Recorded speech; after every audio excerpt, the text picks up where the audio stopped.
يا حبيبي يا جماعة الخير، شو هاد؟ طب شو هاد؟ أكيد سمك، سمك طبيعي سمك. بس أنا بعد قصة اللبن والحليب مع المصريين واعتذرنا المصريين، هذول الناس كلهم فتحوا علينا أبواب جسمه.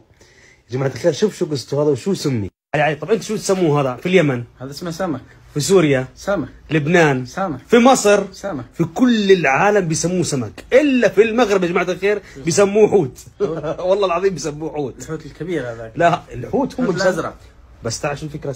في قصه موسى عليه السلام يقول الله تعالى: قال أرأيت إذ أوينا إلى الصخرة فإني نسيت الحوت وما أنسانيه إلا الشيطان أن أذكره واتخذ سبيله في البحر عجبا. يا جماعة الخير كل أهل المغرب صح وإحنا غلط. فيا جماعة الخير هو حيتان ومن يوم